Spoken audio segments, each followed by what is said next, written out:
ನಿಮ್ಮ ಹಳೆಯ ಚಿನ್ನದ ಒಡವೆನ ಅಧಿಕ ಬೆಲೆಗೆ ಮಾರಬೇಕೆ? ಆಟಿಕಾಗೆ ಕಾಲ್ ಮಾಡಿ 8880 ಅಟ್ಟಿಕಾ ಗೋಲ್ಡ್ ಕಂಪನಿ.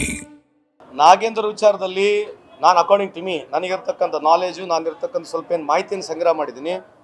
ನಾಗೇಂದ್ರ ಅವರು ಈ ವಿಷಯದಲ್ಲಿ ಕ್ಲೀನ್ ಆಗಿದ್ದಾರೆ. ಕಾರಣ ನಮ್ಮ ಸರ್ಕಾರದವರು, ನಮ್ಮ ಸಚಿವರು, ನಮ್ಮ ಸ್ನೇಹಿತರು ಅಂತ ಹೇಳ್ತಾ ಇಲ್ಲ. ನಾನು ದಾಖಲಾತಿಗಳನ್ನ ಪರಿಶೀಲನೆ ಮಾಡಿ ನನಗಿರ್ತಕ್ಕಂಥ ವಿಸ್ಡಮ್ ನಾಲೆಜ್ನಲ್ಲಿ I am trying to set a case.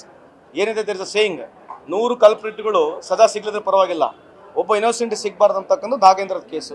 ನಾಗೇಂದ್ರದ ಕೇಸನ್ನ ನೀವು ಸರಿಯಾಗಿ ಸಮರ್ಪಕವಾಗಿ ಅರ್ಥ ಮಾಡ್ಕೊಂಡ್ರೆ ಅದಕ್ಕೊಂದು ಅವಕಾಶ ಅಪೋಸಿಷನ್ ಅವ್ರು ಕೊಟ್ಟರೆ ಚೆನ್ನಾಗಾಗತ್ತೆ. ದ ರೀಸನ್ ಯಾಕೆ ಹೇಳ್ತಾ ಇದ್ದೀನಿ ಅಂತಂದರೆ, ಇರ್ತಕ್ಕಂಥ 20 ಅಕೌಂಟ್ಗಳು ಒಂದೇ ಬ್ಯಾಂಕಿಗೆ ಹೋಗ್ತವೆ, ಅದರ ನಾಗೇಂದ್ರ ಅವ್ರ ಹೆಸರಿಲ್ಲ, ನಾಗೇಂದ್ರ ಇನ್ವೆಸ್ಟಿಗೇಟ್ ಮಾಡಲ್ಲ. ನಿಮಗೆಲ್ಲ ಮಾಹಿತಿ ಇದೆ, 184 ಕೋಟಿ ಒಂದು ಇಂಟ್ರೆಸ್ಟ್ ಅಮೌಂಟು ದುಡ್ಡು ಸೇರ ಒಂದೇ ಬ್ಯಾಂಕಿಗೆ ಹೋಗುತ್ತೆ. ಒಂದೇ ಬ್ಯಾಂಕ್ಲಿಂದ 18 ಅಕೌಂಟಿಗೆ ಹೋಗುತ್ತೆ, 18 ಅಕೌಂಟ್ಲಿಂದ 630 ಅಕೌಂಟಿಗೆ ಹೋಗುತ್ತೆ. ಇವೆಲ್ಲ ಅಕೌಂಟ್ಗಳು ಕರ್ನಾಟಕದಾಗ ಇಲ್ಲ. ಈ ಖಾತೆ ಏನು, ಈ ಇಲಾಖೆ ಖಾತೆ ಯಾವುದೇ ಬ್ಯಾಂಕ್ ಅಕೌಂಟಲ್ಲಿ ಓಪನ್ ಆಗಿದ್ರೆ ಫಲಾನುಭವಿಗಳಿಗೆ ಪಟ್ಟಿ ಅಷ್ಟೇ ಕೊಡಬೇಕು, ಅವರು ಬ್ಯಾಂಕ್ನವರು ಆ ಫಲಾನುಭವಿಗಳ ಪಟ್ಟಿಗಷ್ಟೇ ಟ್ರಾನ್ಸ್ಫರ್ ಮಾಡಬೇಕು. ಯಾವುದೇ ರೀತಿಯ ರಿಕ್ವೆಸ್ಟ್ ಬೋರ್ಡ್ಲಿಂದನೂ ಇಲ್ಲ, ಸಚಿವರಿಂದನೂ ಕೂಡ ರಿಕ್ವೆಸ್ಟ್ ಇಲ್ಲ. ಅದಾಗಿರ್ತಕ್ಕಂಥದ್ದು ಅಧಿಕಾರಿ and according to me the bank people. ಇದು ಅಕಾರ್ಡಿಂಗ್ ಟು ಮೀ ಇರ್ತಕ್ಕಂಥ ಜಸ್ಟ್ ಹೇಳಿರ್ತಕ್ಕಂಥದ್ದು. ಇದ್ರ ಬಗ್ಗೆ ಡೀಟೇಲ್ ಆಗಿ ಸಮರ್ಪಕ ಚರ್ಚೆ ಮಾಡಲಿಕ್ಕೆ ಕೊಟ್ಟರೆ ಖಂಡಿತವಾಗಿ ನಾವು ಮಾತನಾಡ್ತೀವಿ.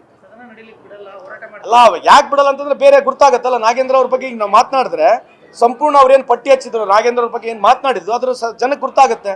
ಈಗ ಅಷ್ಟೇ ಪಟ್ಟಿ ಬಗ್ಗೆ ಮಾತನಾಡಿದ್ರೆ ಕೇಂದ್ರ ಸರ್ಕಾರದಲ್ಲಿ ಇರ್ತಕ್ಕಂಥ ನರೇಂದ್ರ ಮೋದಿ ಅವ್ರ ಕ್ಯಾಬಿನೆಟ್ನಲ್ಲಿ 39% ಇರ್ತಕ್ಕಂಥ ಕ್ಯಾಬಿನೆಟ್ ಸಚಿವರ ಮೇಲೆ ಕ್ರಿಮಿನಲ್ ಕೇಸ್ ಇದೆ, 5-6 ಜನರ ಮೇಲೆ ರೇಪ್ ಕೇಸ್ ಇದೆ.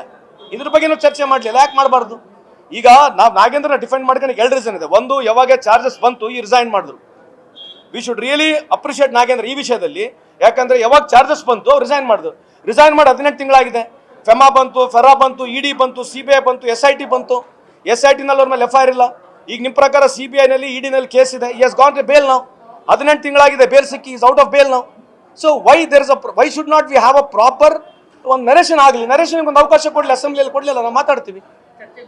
ಚರ್ಚೆಗೆ ಬರಲಿ, ಚರ್ಚೆ ಕೊಟ್ಟಿರ್ತಾನೆ ಗೊತ್ತಾಗೋದು. So we request opposition, as they got every right. But ನೀವು ಇದೇನು ಹೋರಾಟ ಮಾಡ್ತಾ ಇದ್ದೀರಿ ಬಹಿರಂಗ ಚರ್ಚೆ ಕೊಡಿ. ಯಾಕಂದ್ರೆ ಲಾಸ್ಟ್ ಟೈಮ್ ತಾಸುಗಟ್ಟಲೆ ನೀವು ಮಾತನಾಡಿದಿರಿ. ಈ ವಾಲ್ಮೀಕಿ ಹಗರಣದಲ್ಲಿ ನೀವು ತಾಸುಗಟ್ಟಲೆ ಮಾತನಾಡಿದಿರಿ. ಸರ್ಕಾರ ಇದೆ, ಸಚಿವರಿದ್ದಾರೆ. ಸೊ ಒಂದು ಅವಕಾಶ ಕೊಡಿ, ಏನೇ ಆಗಿದೆ ಅಂತ ಹೇಳಕ್ಕೆ ಅವಕಾಶ ಕೊಡ್ಬೇಕಾ ಬೇಡ? So that's why request, humble request ಇದೆ ಅಪೋಸಿಷನ್ ಅವರಿಗೆ, ಒಂದು ಅವಕಾಶ ಕೊಡಿ ಸದನದಲ್ಲಿ. Will come with lot of clarification about Nagendra ಅಂತ ಈ ಸಂದರ್ಭಕ್ಕೆ ಕೇಳಲಿಕ್ಕೆ ಬಯಸ್ತೇನೆ.